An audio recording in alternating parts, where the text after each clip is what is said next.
말씀을 보겠습니다. 하나님의 말씀은 마가복음 이제 6장입니다. 마가복음 6장 1절에서 6절 우리 같이 읽겠습니다. 자, 같이 읽겠습니다. 예수께서 거기를 떠나사 고향으로 가시니 제자들도 따르니라. 안식일이 되어 회당에서 가르치시니 많은 사람이 듣고 놀라 이르되 이 사람이 어디서 이런 것을 얻었느냐?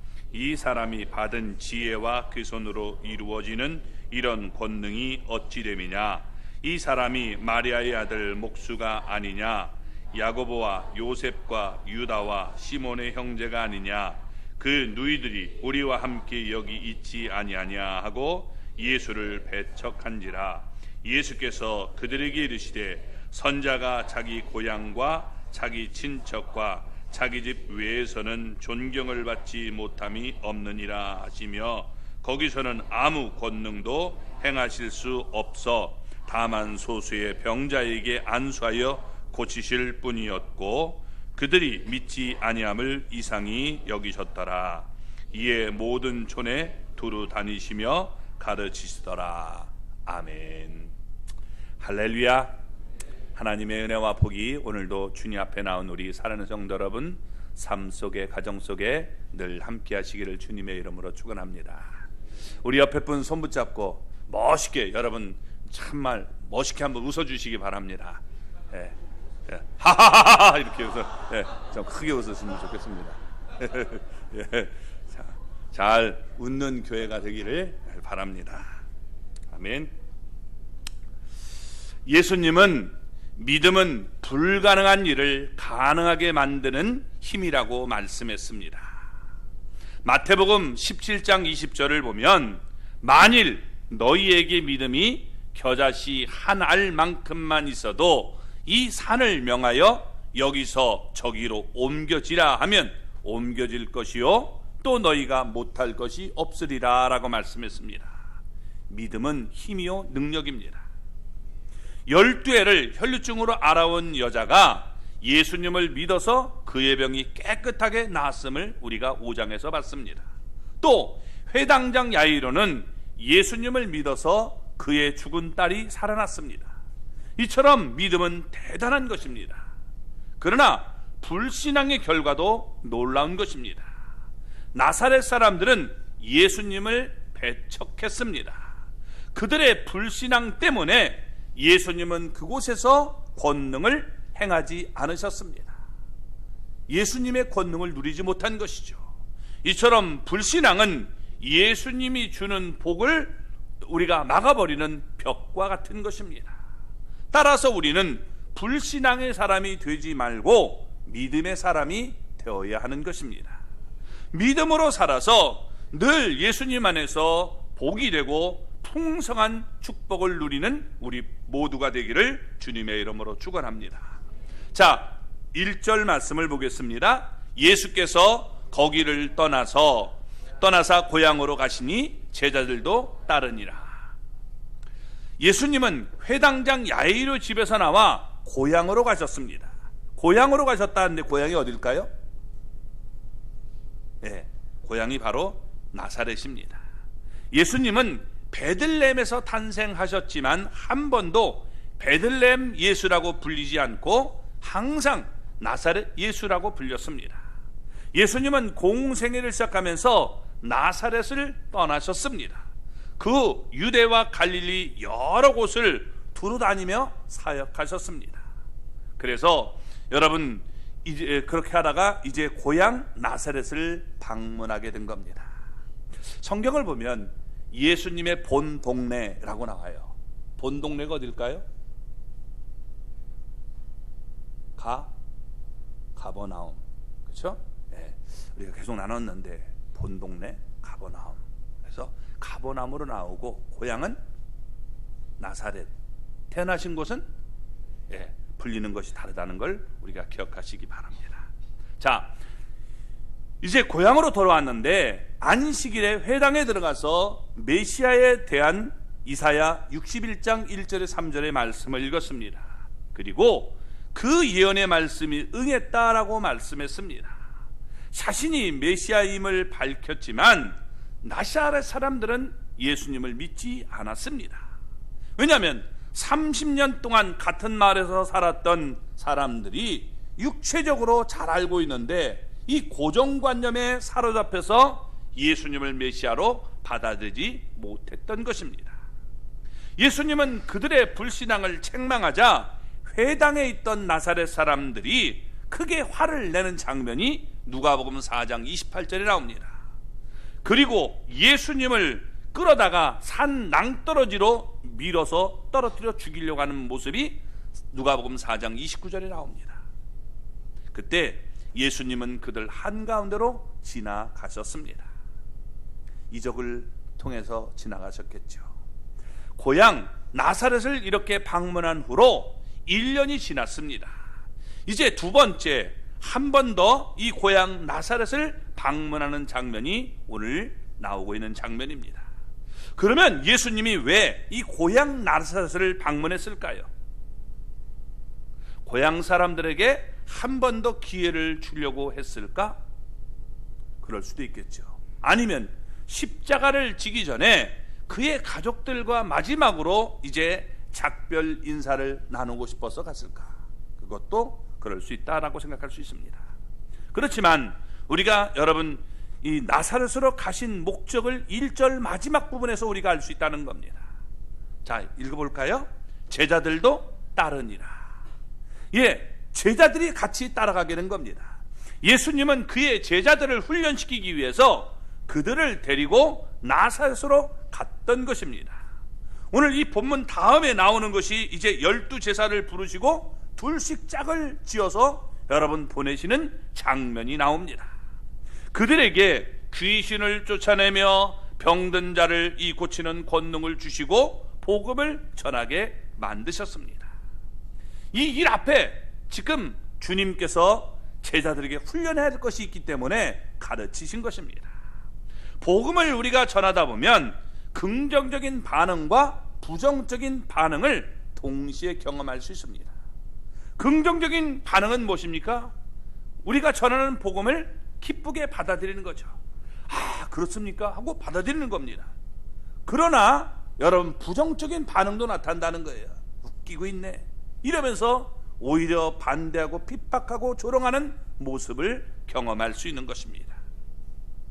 이런 모습이 복음을 전할 때 나타나게 되는 거예요. 자, 배척받는 이 모습을 미리 제자들에게 보여주시면서 그 모습을 보면서 각오를 이제 마음의 준비를 하도록 주님은 만들고 있음을 우리가 볼 수 있는 것입니다. 따라서 나사렛을 방문한 목적은 제자들의 훈련을 위한 것이라고 말할 수 있는 것입니다. 우리가 살다 보면 여러분 형통할 때도 있고 곤고할 때도 있습니다.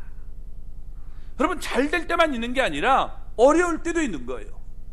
주님은 두 가지 상황을 병행해서 훈련시켰다는 것입니다. 우리가 훈련을 잘 받아서 여러분 귀하게 쓰임받는 하나님의 사람이 될 수 있기를 바랍니다. 우리가 형통하다고 자만하면 안 돼요. 또 우리가 곤고하다고 낙심할 필요도 없어요. 여러분 우리가 끝까지 믿음을 잘 지키고 나가는 모습이 필요한 것입니다. 그래서 여러분 우리가 가는 길에는 항상 반대되고 우리를 괴롭히는 것이 있지만 거기에 우리가 좌절하고 낭망하면 안 되고 뚫고 나갈 수 있는 믿음의 사람들이 될 수 있기를 주님의 이름으로 축원합니다. 자, 2절 말씀을 보겠습니다. 안식일이 되어 회당에서 가르치시니 많은 사람이 듣고 놀라 이르되 이 사람이 어디서 이런 것을 얻었느냐? 이 사람이 받은 지혜와 그 손으로 이루어지는 이런 권능이 어찌 됨이냐? 예수님은 안식일이면 회당에 들어가서 거기 모인 많은 사람들을 가르쳤습니다. 유대인의 이 관습에 의하면 회당은 열린 공간입니다. 그래서 유대인들의 각종 이 집회 장소로 사용된 것입니다. 회당장이 허락만 하면 그 누구라도 그곳에 들어가서 성경을 가르칠 수 있었던 것입니다. 예수님도 이런 제도를 이용해서 지금 회당에서 천국 복음을 전했던 것입니다. 그런데 예수님의 가르침에 많은 사람이 놀랐습니다. 무엇을 가르쳤는지는 모르지만 여기에 오늘 본문을 보면 많은 사람이 놀랐다라고 말합니다. 예수님의 가르침에는 권위가 있었기 때문입니다. 확신이 있었다는 거예요. 여러분, 하나님의 말씀 정확하게 하니까 어떻게 해요? 확신이 있는 거죠. 그래서 이 확신을 가지고 복음을 전했어요. 우리 복음을 전하는 사람은 확신을 가지고 전해야 돼요. 예수님 한번 믿어보실래요? 믿어줄래요? 이게 아니라 여러분 어떻게 해야 돼요? 복음은 확실한 거예요. 예수님이 있으면 천국이고 없으면 지옥이에요. 누구도 부정할 수 없는 겁니다. 뭐 누가 핍박하더라도 여러분 우리는 그 사실을 전해야 되는 거예요. 그래서 그렇게 확신 있게 전했던 겁니다. 또 은혜로웠어요. 은혜롭다는 것이 뭡니까? 여러분, 우리를 불쌍히 여기시고 잘못된 전도를 회개할 때 다 받아주고 용서하시는 모습을 보여준 거예요. 하나님은 사랑의 하나님이에요. 근데 우리가 잘못했다 그러면 어떻게 돼요? 하나님은 용서하시는 분이에요. 그게 복음이에요. 율법에는 용서가 없어요. 죄진 놈은 죽어야 돼요. 그러나 복음에는 죄를 졌어도 살 길이 있다는 거예요. 그게 위대한 거죠. 죄진 사람 다 죽어야 된다 그러면 저도 죽고 여러분도 죽고 다 죽어야 돼요. 그러나 우리는 복음 안에 있기 때문에 죄를 졌어도 주님이 우리를 불쌍히 여기시고 용서해 주시는 그런 은혜가 있음을 깨닫게 되는 겁니다. 여러분, 우리가 복음적인 하나님의 사람이 되시기 바랍니다. 죄를 졌어도 여러분 그 사람이 잘못을 구하면 용서할 수 있는 넉넉한 마음을 가져야 되는 거예요. 아멘. 그 마음이 우리의 마음이 되기를 바랍니다. 자, 예수님은 누구에게 배우지 않았지만 이런 모든 것을 다 잘 알고 있었습니다. 막힘이 없었습니다. 모든 걸 다 통달했어요. 그래서 그 누구도 흉내낼 수 없을 만큼 깊은 진리의 말씀을 쉽게 알아듣기 쉽게 말씀을 전했던 것입니다. 그러니까 회당에 모였던 사람들은 이 권위 있고 은혜로운 예수님의 말씀을 쉽게 이해할 수가 있었던 것입니다. 그들은 한마디로 놀랬다는 거예요. 야, 대단하다, 정말 기가 막히네, 이렇게 얘기했습니다. 그런데 놀라운 것은 그들은 예수님을 영접하지 않았다라고 말하고 있는 거예요. 대단하다, 놀랍다 그러면 어떻게 돼요? 그 말을 받아들여야 정상이 아닙니까? 그런데 어떻게 돼요? 그냥 놀라기만 했지 받아들이지 않았음을 보여주고 있는 거예요. 예수님을 그들은 죽이려고 하지 않았지만 믿지도 않았어요. 배척했다는 겁니다. 그래서 여러분, 웃기고 있네, 이런 식으로 여러분 배척하는 모습을 보여주고 있는 겁니다. 자, 그때 사람들이 이렇게 얘기합니다. 예수님의 가르침에 놀랄 뿐 아니라 예수님을 무시하듯이 이 사람이 어디서 이런 것들을 얻었느냐라고 얘기합니다. 이 사람이라고 하면서 예수님을 얕잡아 불렀다는 거예요. 그리고 그 손으로 이루어지는 이런 권능이 어찌됨이냐라고 말씀하고 있습니다. 이런 것은 예수님의 지혜와 권능을 말하는데 예수님의 지혜를 보니까 무궁하고 권능도 무궁하다는 거예요. 왜? 예수님을 보면 여러분 자연을 다스리는 능력이 있죠. 풍랑도 잔잔하게 했습니다. 물로 포도주를 만들고 바다 위를 걸으셨습니다. 떡 5개로 5,000명을 먹이고 떡 7개로 4,000명을 먹이는 역사를 이루신 분입니다. 또 영들을 다스려서 이 귀신들을 다 내쫓은 분이십니다. 육을 다스리는 분으로 모든 질병도 고쳐줬습니다. 죽은 자들을 여러분 살려주시는 이런 모습을 보여주신 것이죠. 그러니까 이런 모습을 보고 들어서 예수님의 지혜와 권능은 인정했지만 결코 이 사람에겐 어울리지 않는 이런 권능과 지혜가 도대체 어디서 났을까라고 다시 물었던 겁니다. 예수님에게 있는 지혜와 권능은 인정할 수 있지만 하나님의 아들로 인정은 못하겠다는 겁니다. 이 사실을 통해서 진정한 신앙이 무엇인지를 알 수 있습니다. 오늘도 많은 사람들이 교회에 나오지만 그리스도의 여러분 말씀에 대해서 정말 기가 막힌 얘기다, 이렇게 여러분 인정합니다. 또 예수님의 권능도 대단하다라고 인정하지만 결코 하나님의 아들로 믿으려고 하지 않는 사람이 있어요. 텔레비전에는 잘 나오는 사람이 있죠. 돈 사람, 돌. 이름도 돌이에요. 아유, 진짜 변이지. 그게 얼마나 안타깝습니까? 그죠? 얼마나 똑똑한 머리입니까? 그러나 결코 여러분, 그분은 하나님의 아들로 믿으려고 하지 않아요. 믿음은 단순하게 그리스도를 인정하는 것이 아니라 기쁨으로 그분을 영접하는 것입니다. 그분을 영접하는 게 여러분 믿음이에요. 우리 가운데 예수님이 귀한 말씀을 하셨다고 해서 따라다니지 마시고 그분을 내 삶의 구주로 주님으로 영접하는 하나님의 사람이 되시기 바랍니다. 3절 말씀을 볼까요? 이 사람이 마리아의 아들 목수가 아니냐, 야고보와 요셉과 유다와 시몬의 형제가 아니냐, 그 누이들이 우리와 함께 여기 있지 아니하냐 하고 예수를 배척한지라. 아멘. 자, 여기서 사람들은 예수님의 직업과 가족들을 들먹이며 지금 비하시키고 있는 것입니다. 원문을 보면 예수님의 직업을 먼저 언급합니다. 그래서 이 사람이 목수가 아니냐라고 얘기하죠. 또 그런 뒤에 예수님의 가족을 거론합니다. 마리아의 아들이고 야곱과 요셉 그리고 유다와 시몬의 형제가 아니냐, 그 누이들이 우리와 함께 있지 않냐, 이렇게 여러분 얘기했다는 겁니다. 예수님의 직업을 언급했어요. 마리아의 남편 요셉의 이 직업은 목수였습니다. 예수님도 요셉의 직업을 그대로 이어받은 것입니다. 공생애를 시작하기 전까지 나사렛에서 목수로 일하셨습니다. 그러니까 예수님은 제상 아니었어요. 또 서기관도 아니었습니다. 회당장도 아니었어요.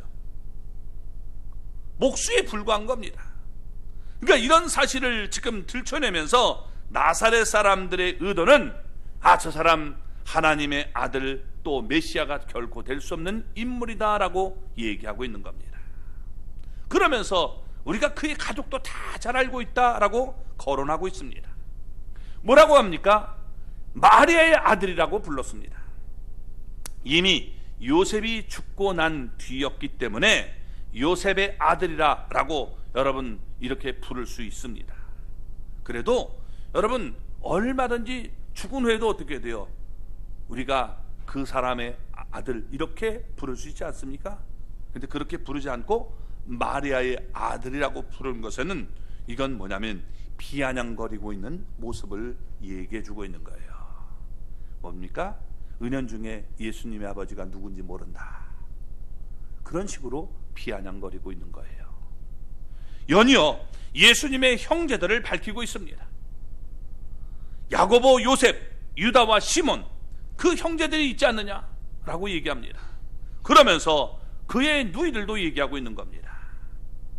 자, 아마 그의 누이들은 결혼해서 나사렛에서 함께 머물러 살고 있었던 것 같습니다.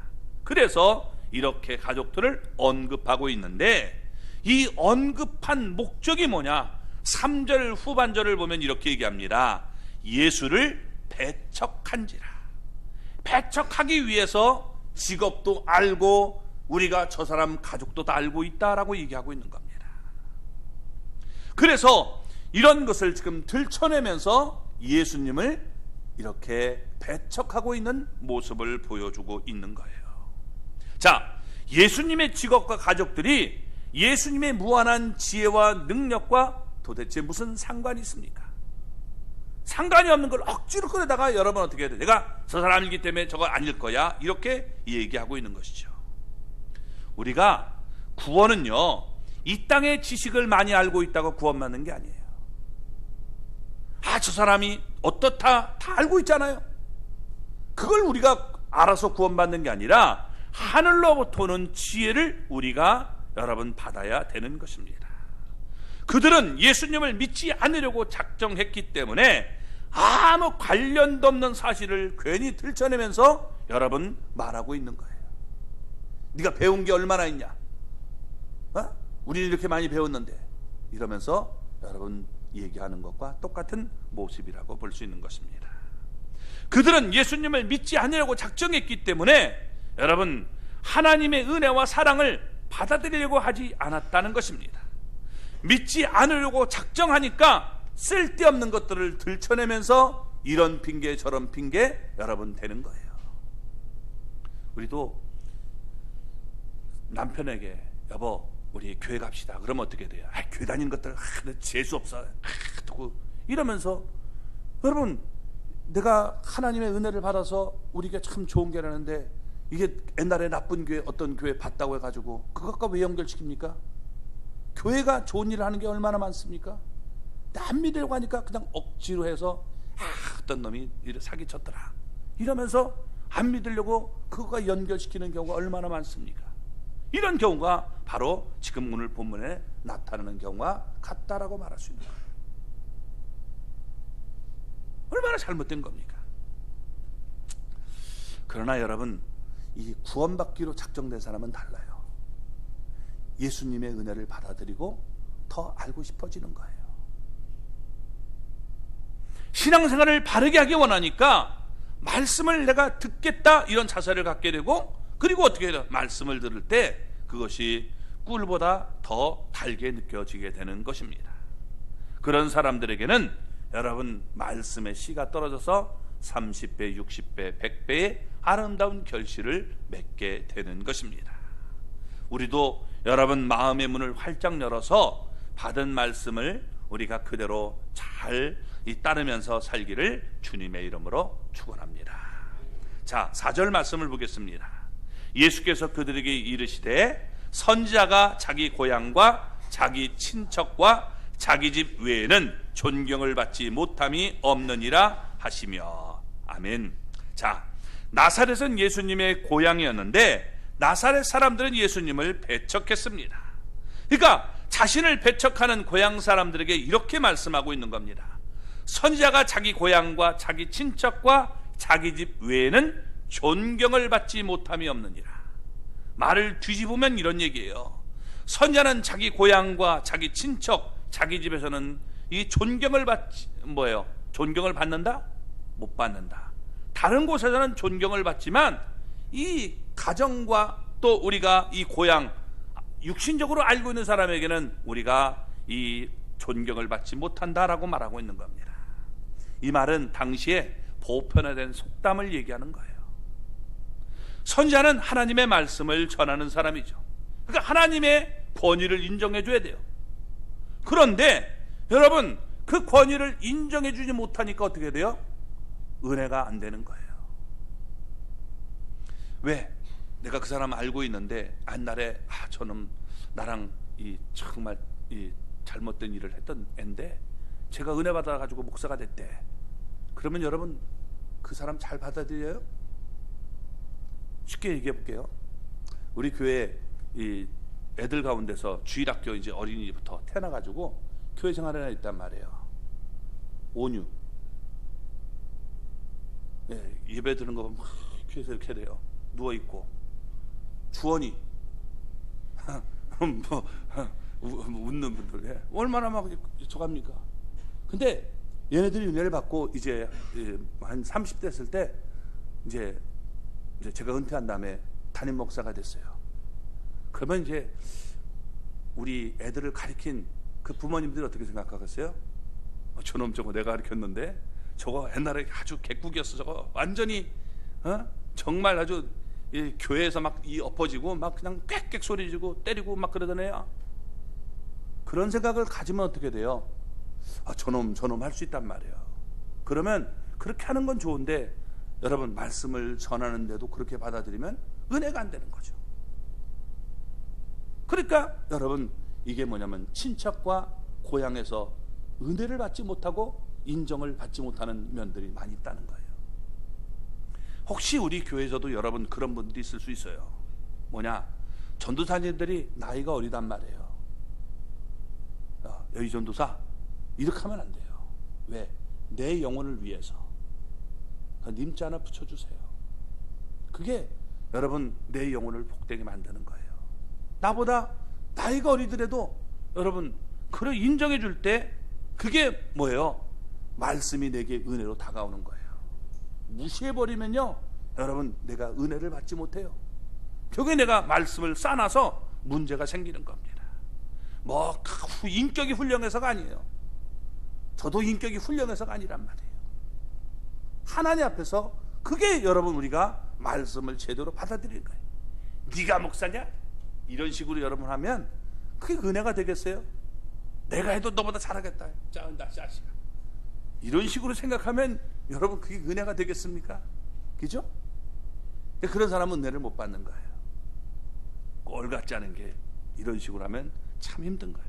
그러니까 고향에서 여러분 이렇게 사람들이 은혜를 받기가 힘든 모습을 보여주는 겁니다. 자, 여기 보세요. 어렸을 때부터 알기 때문에 시기와 질투, 편견이 있어요. 그래서 선자를 존경하지 않기 때문에 오히려 이 비하해버리기 쉽다라고 말씀하고 있는 겁니다. 시기하는 마음, 질투하는 마음, 무시하는 마음이 사람들의 마음속에 생긴단 말이에요. 내가 옛날에 너보다 훨씬 더 잘 나갔는데, 내가 공부도 훨씬 더 잘했는데, 그런 마음을 가지면 여러분 안 되죠. 예수님의 친족들은 예수님을 육신적으로 알고 있었기 때문에 여러분 어떻게 밥도 안 먹고 복음 전하는 모습을 보고 미쳤다라고 얘기했단 말이에요. 그리고 예수님의 형제들도 우리 형인데 저분이 메시아라고 믿지 못했던 거예요. 당시 나사렛 사람 전체가 예수님을 믿지 않았던 것입니다. 아마 그때 단 한 사람 예수님의 어머니 마리아만 믿었고 나머지는 믿지 못했을 거예요. 아버지 요셉이 살았다면 그도 믿었겠죠. 왜? 분명히 선사가 나타나서 말을 했기 때문에. 누구보다도 더 환영하고 따뜻하게 대접해야 할 고향 사람들이 타향 사람들보다 더 배척하고 믿지 않은 이유가 무엇인가? 그게 바로 여러분 내가 잘 알고 있다라고 여겼기 때문에 믿지 못하게 됐다는 거예요. 육신적으로 알게 된 거죠. 서양 속담에 이런 말이 있습니다. 친밀함은 경멸함을 낳는다는 거예요. 얼마나 여러분 친밀한 게 좋습니까? 근데 친밀하다 보면 예의가 없어져요. 그죠? 예의가 없어져요. 그러니까 여러분 이게 문제가 되는 거예요. 친밀할수록 여러분 우리가 정말 예의를 잘 지키기를 바랍니다. 아멘. 남편과 아내가 여러분 친밀할수록 우리가 예절도 잘 지켜줘야 돼요. 어떤 분들은 남편이 훨씬 나이가 많은데 아주 개무시하는 분들이 있어요.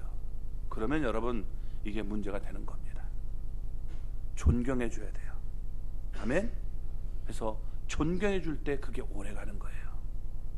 무시를 당하면 어느새 나중에 이게 폭발하는 거예요. 마찬가지로 남편도 아내를 무시하면요 어느 순간에 폭발합니다. 일본 같은 데 어떻게 돼요? 꼭 참고 있다가 이제 여러분 어떻게 해요? 자녀를 다 이제 결혼시켜 놓고 이혼. 그래서 여러분 완전히 남자들이 개털되는 경우들이 많잖아요. 이게 그래서 친밀할수록 우리가 여러분 어떻게 돼요? 예절을 잘 지켜야 된다는 거예요. 우리 교인들 가운데 마찬가지예요. 친밀할수록 여러분 어떻게 돼요? 우리가 예절을 지켜야 돼요.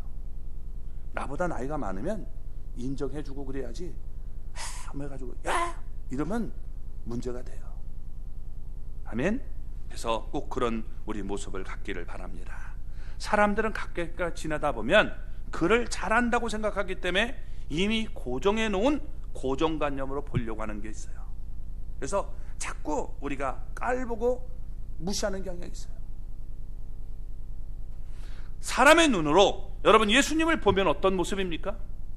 빌립보서 2장 6절 7절 말씀을 보면 이렇게 말합니다. 그는 근본 하나님의 본체시나 하나님과 동등됨을 취할 것으로 여기지 아니하시고 오히려 자기를 비워 종의 형체를 가지사 사람들과 같이 되셨고.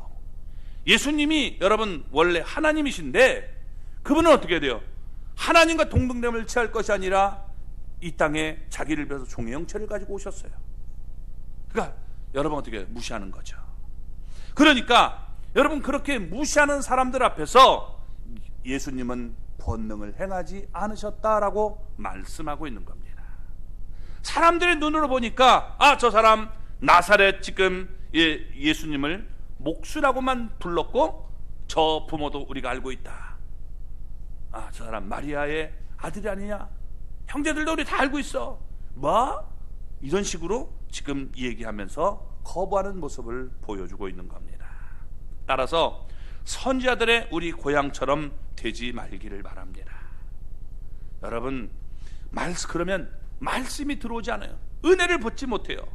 말씀을 들어도 결실을 못하게 되는 겁니다. 갓난아이처럼 신령한 젖을 사모할 수 있는 사람이 되시기 바랍니다. 어린아이처럼 늘 나를 낮춰야 돼요.